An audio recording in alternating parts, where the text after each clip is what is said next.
Hey, this is Kristen. And this is Erin. And this is Drive Mode Show. So today I have a guitar and wild stallions because today we're going to talk about rock stars and cars.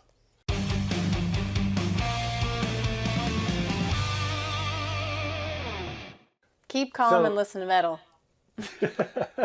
So the fun thing here is Kristen and I, we kind of know each other's list as far as who the people are, but we haven't really discussed what cars we match to them or why, which is the point of this video, and so that we can get our genuine reactions out of it. And it was kind of fun to do this because I didn't want to use like the obvious ones, like, you know, everybody's going to go straight to like Ozzy Osbourne, Mick Jagger, somebody like that. I wanted to kind of stretch it a little and go to the metal. Of course. So I think the lists are cool, and I think we'll have fun with this. I'm going to let you start it though, Kristen. Who's the first one on your list? Okay. The first one on my list is one of my favorite singers, the lead singer for Stone Temple Pilots and Velvet Revolver, the former lead singer, Scott Weiland. Nice. And I think that Scott was a messed up individual. He was pretty wild, and that's why I think he would drive a Hellcat. Not that a Dodge Hellcat is messed up in any way. It's a great car, but I think that fast, like a little bit out of control kind of feeling fits him really well. And I could see him for some reason in an orange Dodge Hellcat. Yeah, actually. And orange featured in their band logos. So I can totally see that. Yeah. You think I made a good match? I think you did. You know what else I just noticed? What's that? We're like Bill and Ted here. Why? Blonde, dark Which hair. one am I? Doodaloo. All right. That's a good one. I like that match. Okay. Tell me what your first one. My first one is Phil Anselmo, former lead singer for Pantera. Now Great he's in singer. a couple of other bands. Very aggressive on stage, very vocal, beyond just singing, very vocal and stuff. But when you see him in interviews, he's a very down-to-earth, normal guy. Like he's very polite. He's very just really, really normal. And I've also known and seen that he gives opportunities to people that otherwise wouldn't have had them. Small magazines, freelance writers, things like that. And treats them respectfully. He's not, so he seems like a regular, normal, really kind of nice, cool guy. So I'm giving him a pretty normal, nice, cool car. He is, I matched him with a Toyota Camry, but with the XSE model, so it's a little bit sporty. Because like I said, regular dude, I don't see him as being like flashy. I don't see him buying, you know, Maseratis and stuff. It just doesn't feel like it fits. That's very regular. That's like your normal, average, mainstream dad car.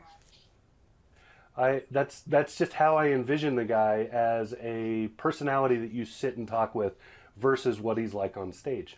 That's so interesting. And I have a funny story about Pantera. This is crazy. I don't know how it transpired, but I went to see Pantera at this little club in Cincinnati, and somehow my friends and I ended up taking the drummer of Pantera to his hotel and dropped him off. Vinnie Paul? Yes. That's sweet. I know. I knew the guy for 10 minutes, and I know he was definitely under the influence of something at the time and was hilarious. Well, having seen Pantera's backstage films, which I think they produced 2 of those, there is a lot of drinking, or was, in that band. Yeah. In fact, Vinny's brother, Dimebag, both of whom are dead now, which is a real bummer.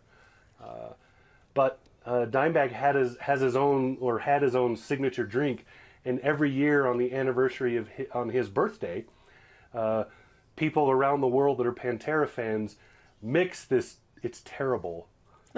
It's terrible, but they mix this drink and drink it. And I don't remember what's in it other than it's a really simple mix, but it involves like Coca-Cola and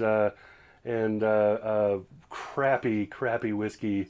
I don't remember what it is, but it's not. Cheers to you, Pantera. Your list. Who's next? Next on my list is Joan Jett and the Blackhearts. Joan Jett of the Blackhearts, because I'm sure she's not driving them around all the time. So I picture Joan in something black, blacked out black, like something black from head to toe. And I'm thinking either something like a Camaro or a blacked out Ram truck. What do you think? I think the truck. You think the truck? Well, she's a little bitty short lady. And she is. And she had, I don't know if she still does, but she had really big hair back. She still does because she's in the Sunday Night Football song now, which is I think really cool. And she still has the hair. Yeah, she had that 1990s, I shoved a fork in the socket and then sprayed my head with... Aquanet. Because Aquanet still the favorite for rock stars. Lots of teasing involved in that process. It's like whoosh. Yeah.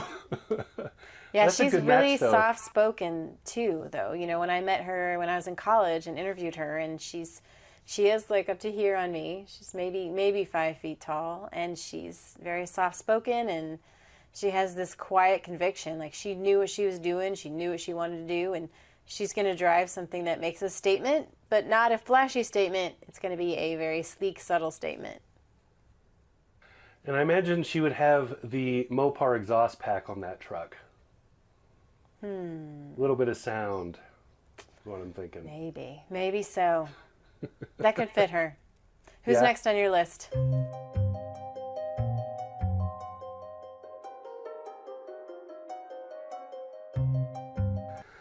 Next on my list is King Diamond. King Diamond. I haven't heard that in a while. Yeah, this is the band whose songs literally launched Metallica. So most of Metallica's early cover songs were Merciful Fate songs. Still touring, still has that full range of he growls and then he sings hugely high in that almost Michael Jackson trill that he has. Anyway, very iconic person, has the black and white skull makeup and the microphone stand with a spinal cord and all of that.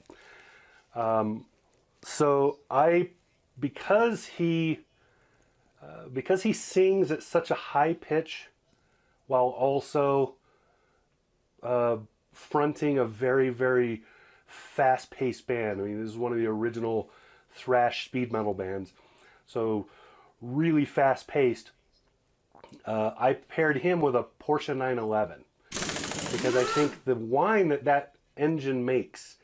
So as the Porsche winds up, you know, it gets the turbo and everything going, and that engine makes a high, not quite Formula One level whining sound.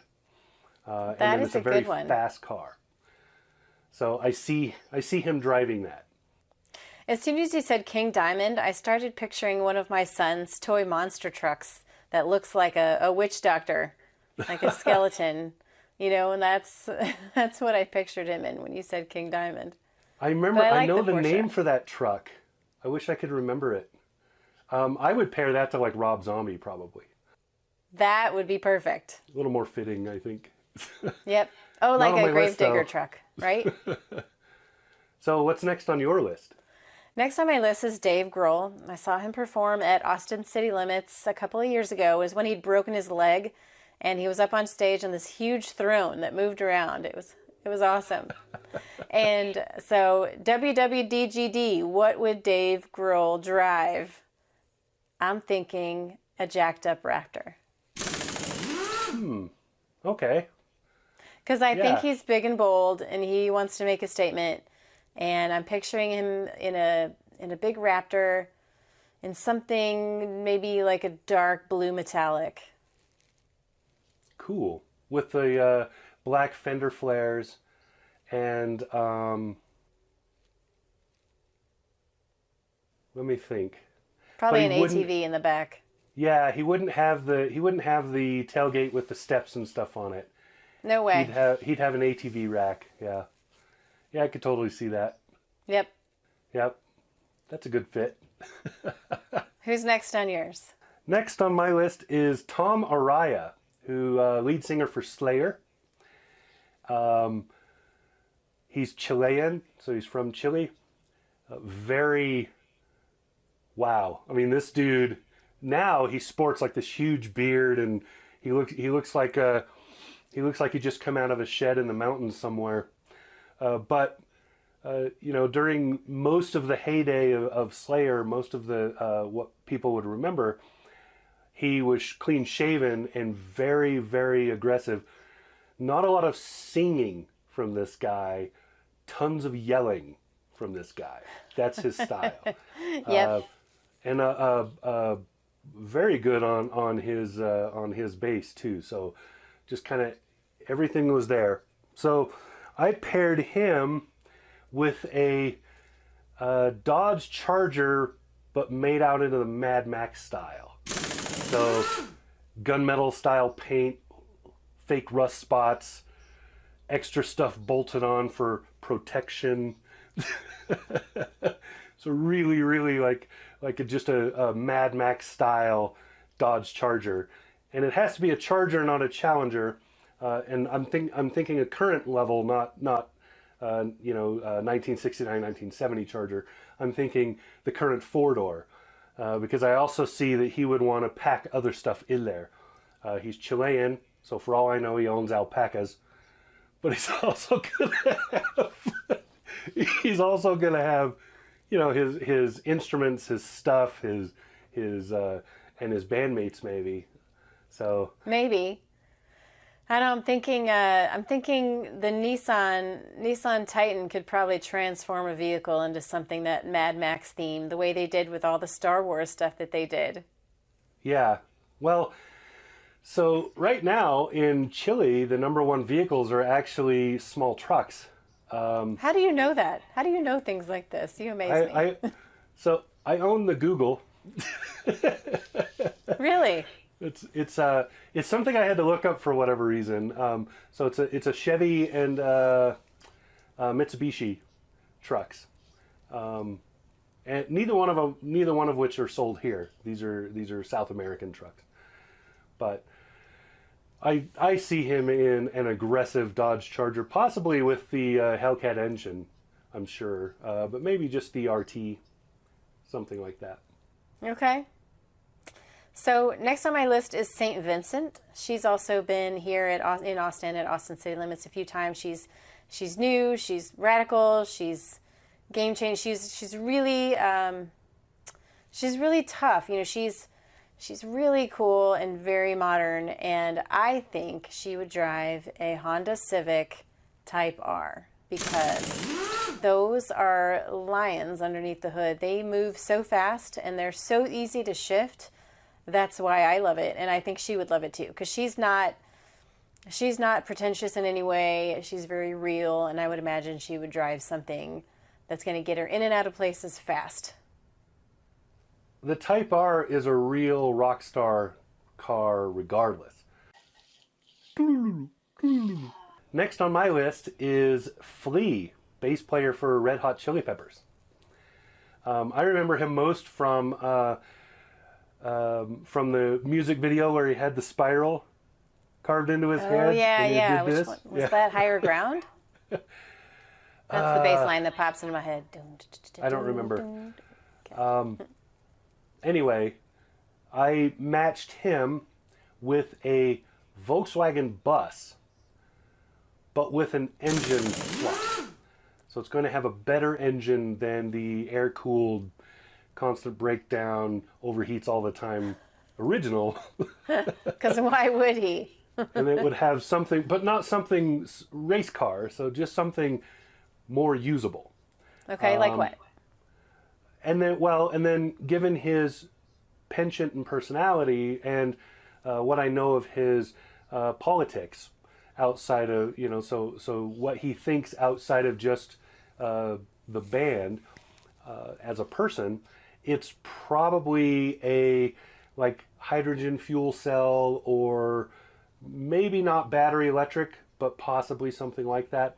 Some sort of alternative powertrain would be involved. I But could it would see be a Flea tricked doing out that as VW well. bus. I'm thinking about him. He was in Point Break, wasn't he? Mm-hmm. Yeah.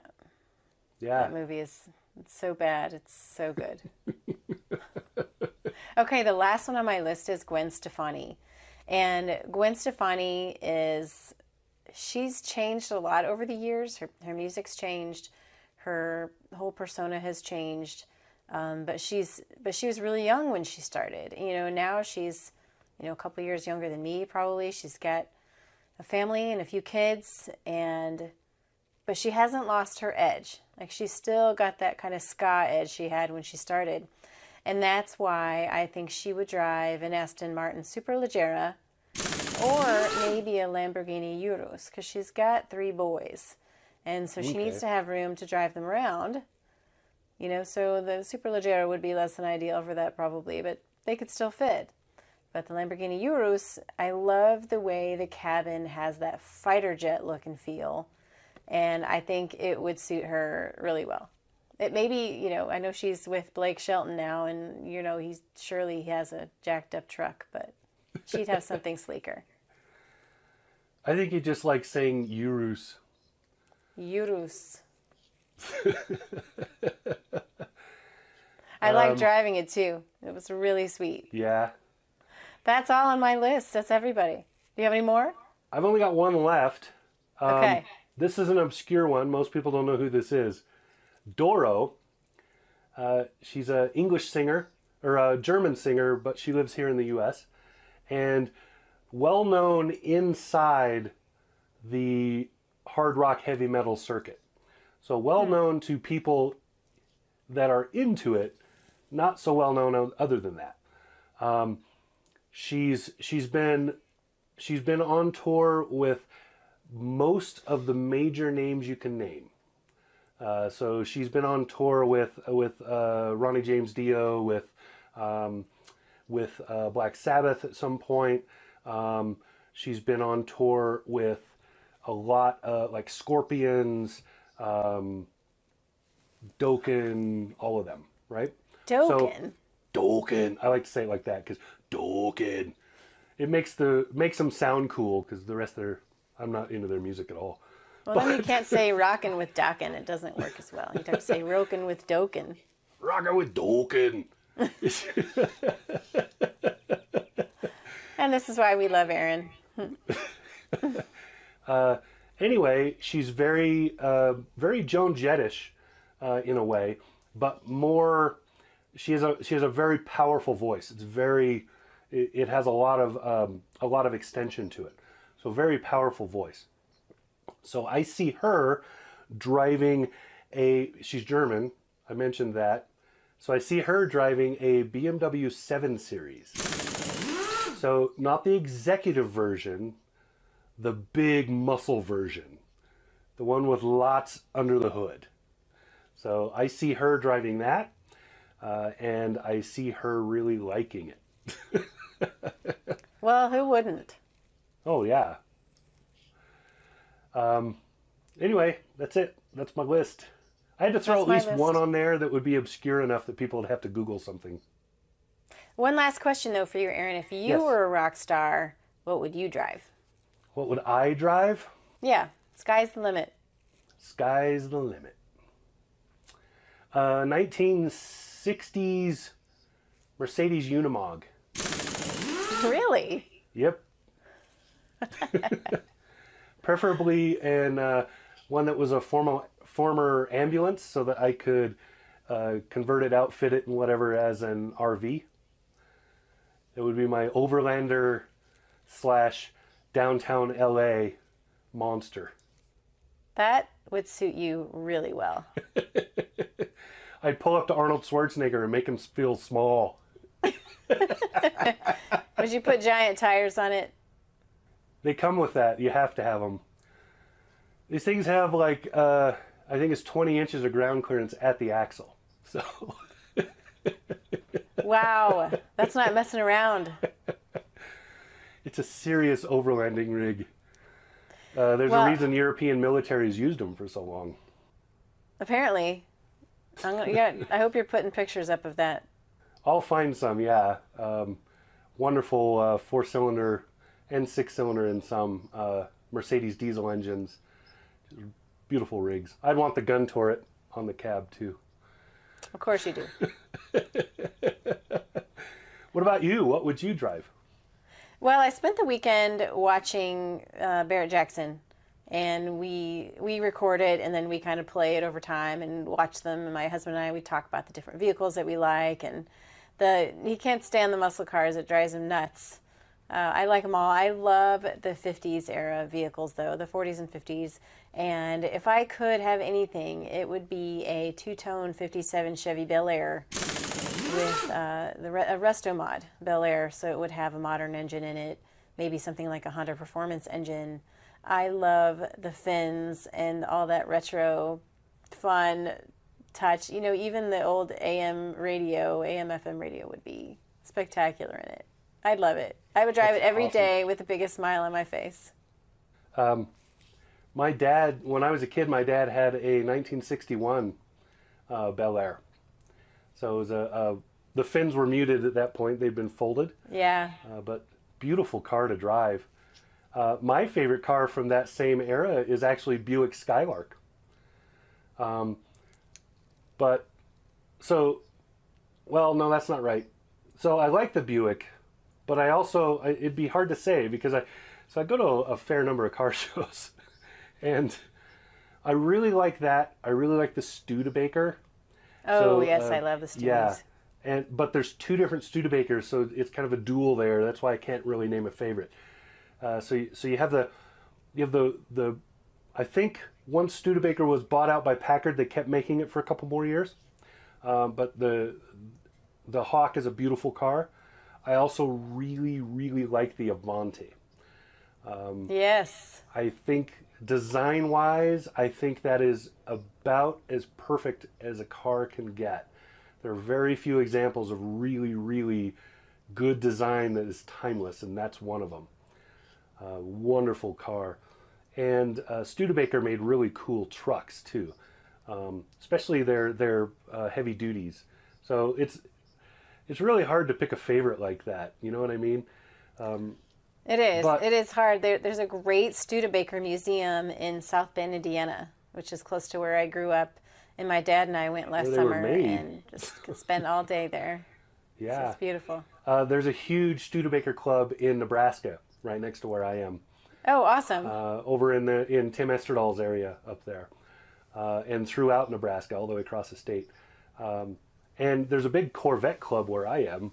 It's amazing. Like you go to these car shows and you can see these people just show up and they have Corvettes that start from, the C1, starting with first generation and working all the way down. Wow. So I'm sure the next time I see those guys, there'll be somebody with a new mid-engine. But yeah, we should talk about that in another show. Since I brought that up, what about modern cars? If you were a rock star and you could buy any current production vehicle, what would you want?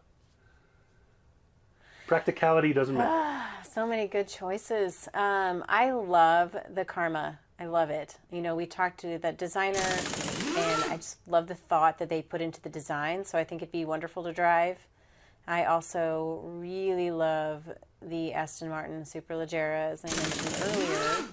That's why I think maybe Gwen Stefani would drive it. The Lamborghini Aventador S remains one of my favorites that I've driven so far. So, by comparison, I'm a lot more down to earth, I guess. I don't know. Not surprising. I have two cars that have been my favorite to drive in the last 2 or 3 years. One of those is the Mustang Bullitt. Oh, yeah. Loved that car. And I'm not Ooh, really yeah. a big Mustang fan. I think Mustangs are fine. I think they're great for what they are, but it's not my thing, right? But I loved that car. And everything about that car just exudes cool, right? Everything about it is coolness. There's just nothing negative to say about that car. The other car would be the BMW i8.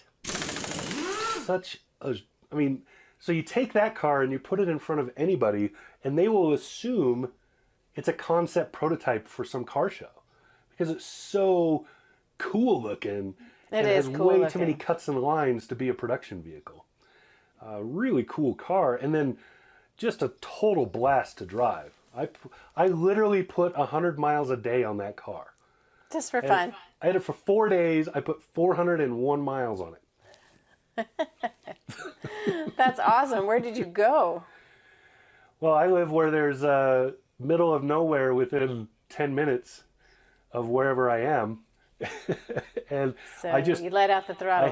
I had it around Thanksgiving about 3 years ago, and I drove it on every highway Wyoming has. Well, you gave it a fair shot, right? You had to test it. You had to. I had to test it. That concludes our list, I think, though. I think we've covered it pretty well. Yeah, I think this is a good list. Agreed. So, anybody out there, if you have suggestions, if you can think of a rock star and a car that totally matches them and why, hit us up. Maybe we'll do another one of these. Pairings. It'd be fun. All right, this has been Erin. This has been Kristen. And this is the Drive Mode Show.